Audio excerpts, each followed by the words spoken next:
네, 여러분 안녕하십니까? 오늘 복잡계 시간 삼성그룹에 대한 거버넌스 투자 역사에 대한 두 번째 시간입니다. 우리가 첫 번째 시간은 투자 역사에 대해서 우리가 사례별로 공부를 했다면 오늘은 가장 핵심적인 게 그래서 어쩌라고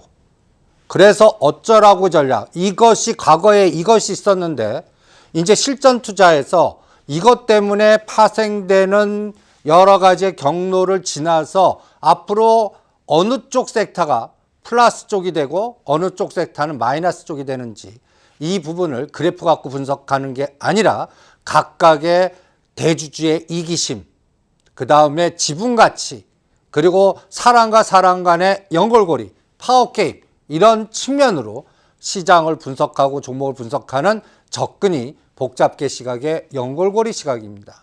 그러면 오늘 삼성그룹, 제가 오는 시간까지 아직까지 이재용 부회장의 가석방 여부가 결정이 안 됐습니다. 이게 녹화 방송이니까 여러분들 시청하는 시점에서는 결과물이 나왔을 겁니다. 가석방이 되시든 안 되시든 가장 중요한 거, 미래의 방향성은 어떻게 전개될 건지 오늘 하나하나씩 보시면서 앞으로 전개될 변화를 한번 체크를 해보시고 이 변화에 맞춰서 어떤 종목을 집중적으로 공략하고 어떤 종목은 버려야 되는지 이 부분을 같이 고민을 해보겠습니다. 일단 전번 시간에 우리가 이제 가장 중요한 거, 이제 삼성 SDS 전환사채, 그 다음에 삼성 에버랜드 전환사채, 삼성 SDS는 신주 인수거부 사채죠. 그래서 60억이 현재까지 있었다면 저는 이재용 부회장 입장이 되면 삼성 SDS 꼬리를 자르고 싶겠습니다. 이제 계속 끌고 오는 꼬리를 이번에 어떻게 자를까? 이 부분도 고민 좀 해보시고요. 그 다음에 이 삼성생명이 앞으로 제일 중요한 연결고리가 되지 않았나 이렇게 판단을 합니다. 이제 여러분들 삼성 에버랜드가 비장장 삼성생명 1998년에 이 삼성생명을 인수한 거, 이게 삼성생명이 지분이 현재까지 어떻게 영향을 미치나도 체크를 해보시죠. 그래서 여러분들 이 에버랜드 지분 확보 때 이때가 98년, 99년입니다. 잘 기억하세요.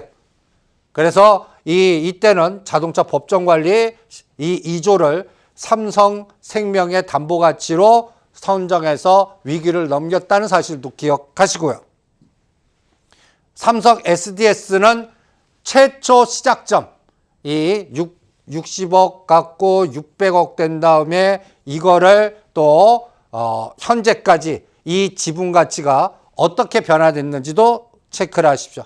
우리가 이거는 전번 시간을 통해서 우리가 집중적으로 공부했습니다. 이게 이제 세상에 모든 국민에 노출된 게 2008년도 특검 비자금 사건, 여기서부터 이슈화가 돼서 현재까지 온 겁니다. 그러면 지금 이제 과거의 투자 역사를 보는 게 아니라 이제 어떻게? 여러분들 삼성 SDS 보세요. 상장하고 나서 42만 원이 최고가입니다. 그거를 넘은 적이 없어요. 이것도 왜 이럴까라는 걸 생각을 해보시죠. 그 다음에 이때 삼성 SDS 지분 현재 9.2, 3.9, 3.9. 이게 과거에는 어땠나? 여러분들 이 전환사채 에버랜드 소송하고 이런 것들 나올 때 이 SDS가요. 저는 요 지분 가치가 여러분들 삼성 SDS를 여러분들 이렇게 한번 생각을 한번 해보세요. 요게 삼성전자하고 지금 삼성전자가 22% 갖고 있습니다. 삼성 SDS를. 그리고 삼성물산이 17% 갖고 있고요. 저라면 이재용 부회장은 이거를 요 9.1을 삼성전자로 바꾸고 싶어 할 것 같습니다.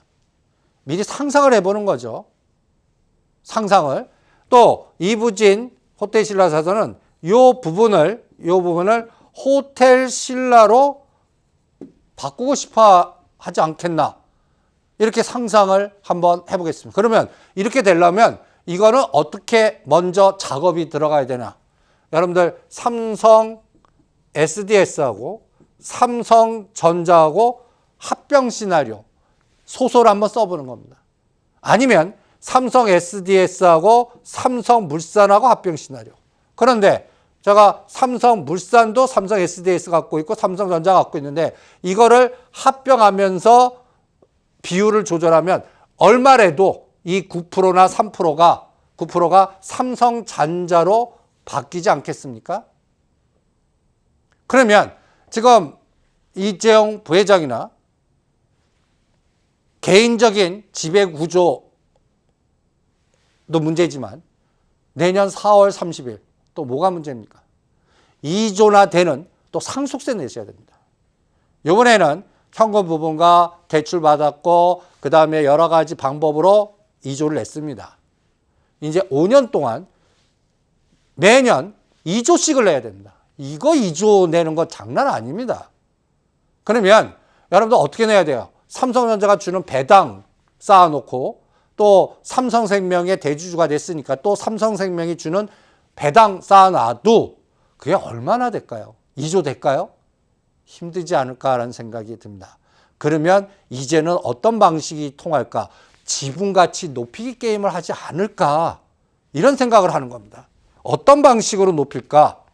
옛날에 삼성 SDS가 상장 전에 여기 삼성전기, 이학수, 김인주, 골드만삭스 이 부분이 상장시키면서 이때는 여러분들 2014년 10월입니다. 이전에 2014년 5월 달에 이건희 회장님이 쓰러지시면서 급격하게 삼성 SDS가 상장돼서 이 지분 가치들이 높아지면서 지금까지 지배구조의 후계구도가 연골고리로 나왔다면 비슷한 작업이 나오는 거죠.